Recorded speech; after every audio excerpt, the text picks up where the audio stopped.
Yeah, hi folks. Yes, Julian Batchelor has got the Maori Party attention. He's got them hissing like caged feral cats. The other day they were in Parliament trying to link Julian to white supremacy and the Nazis. Not only is that a dirty, filthy lie, it's absolutely offensive. It's as bad as me calling them the N-word, and they get away with it.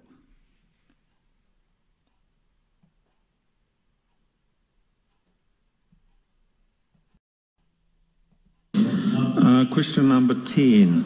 Tēnā koe te māngai. My question is to the Prime Minister.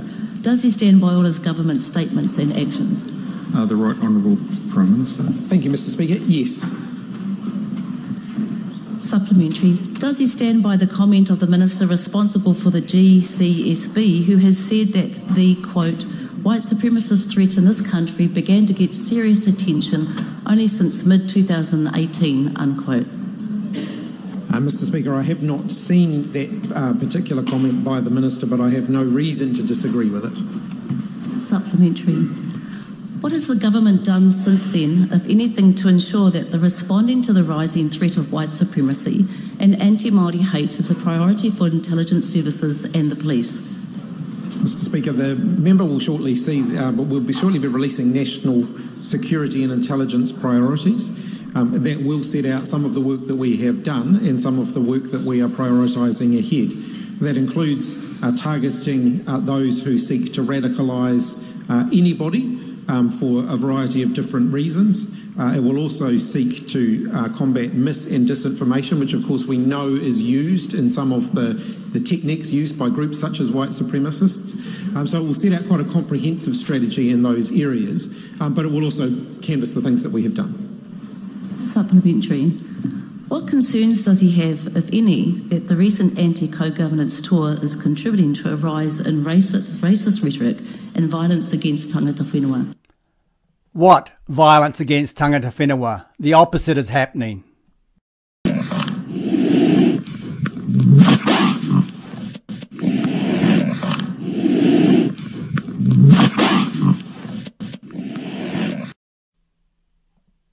And when they're leaving, they're getting spat on, punched, kicked. Hang on. People are being spat on by the protesters. People are being spat on by the protesters as they're leaving.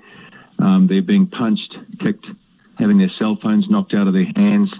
They're being told that we're going to kill you, we're going to find out where you live, and all this sort of stuff. So it's getting pretty wild out there. But the thing is that the interest about all this has gone exponentially through the roof. And we just had a meeting in Hastings night before last, and 25 protesters got inside. One lady, about a 25-year-old Maori lady, sat in the front row, and she lurched at my laptop about a third of the way through the presentation, raised it, and pulled all the wires out of it. This all happened in about five seconds, pulled all the wires out of it, pulled it up above the top of her head, and then threw it down forcefully onto a concrete floor, and then tipped the data projector off the table.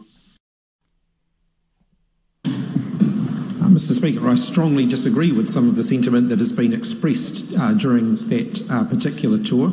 I do believe it's important that we always balance the right to free speech here. People are entitled to have controversial, unpopular opinions, and ones that I strongly disagree with. I happen to strongly disagree with some of the things that have been expressed by the group of people who are running that tour. Yeah, so Julian has obviously got the attention of the Labour Party as well.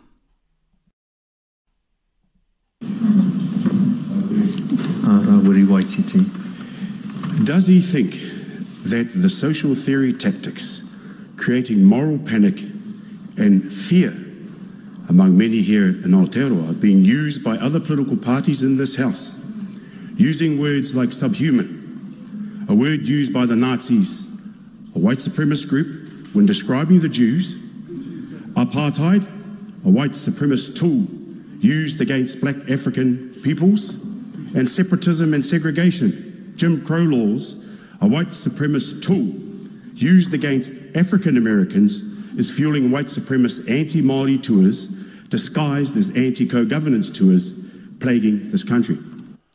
Yeah, so Waititi is clearly trying to link all that Nazi BS to Julian.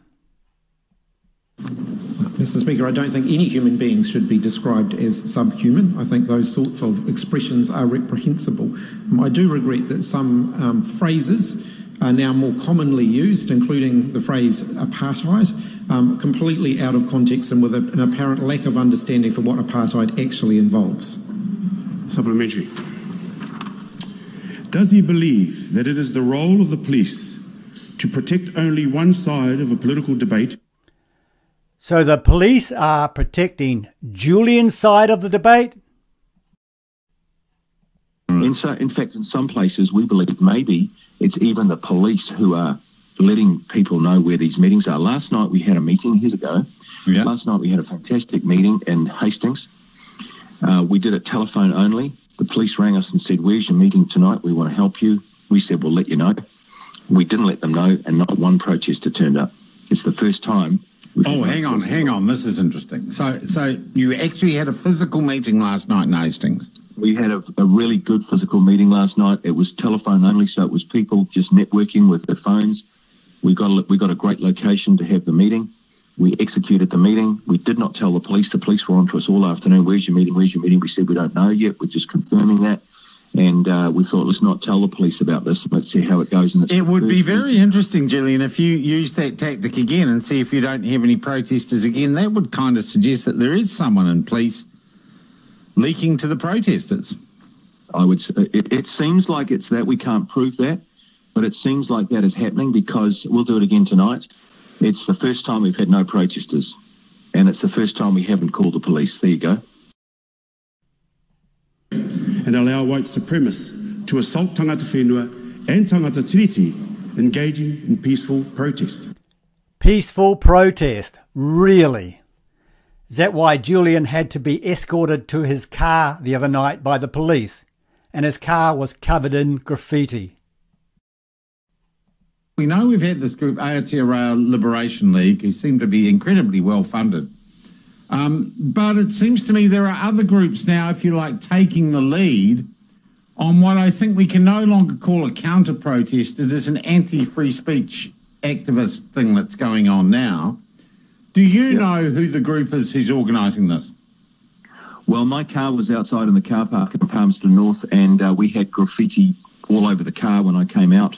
They'd let two of the tyres down on the car, and we had to get the AA. We didn't get home till 2 in the morning. We had to let the, get the AA in to pump the tyres up, and we had to clean up the car. But on the car was written Antifa all over the car. And so we now no longer have just the Aotearoa Liberation League. We have Antifa, and there's another group called the Anti-Fascist Aotearoa, I think it's called, group.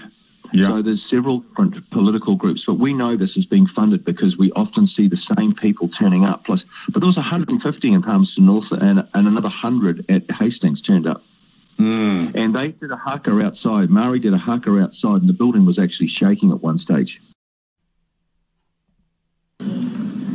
Mr. Speaker, I believe it is the role of police to ensure that the right to free speech is protected, that the right to peaceful assembly and peaceful protest is also respected, and the right for people to hold uncontroversial opinions and express those is also protected, and that needs to be done equally.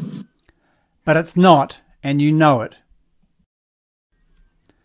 And now the crybaby Labour Party and the Maori Party get the deep state involved.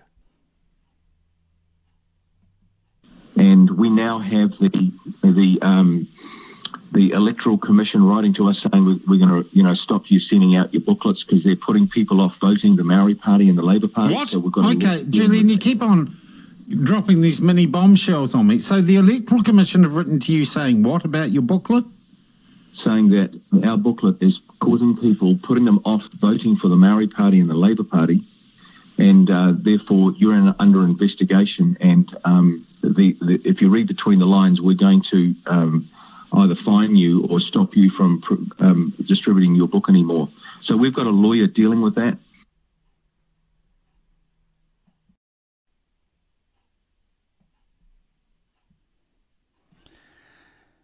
Yes, folks. As I said in my last video, The left can only win by lying, cheating and deceiving people. Anyway, folks, I've posted all the relevant links below.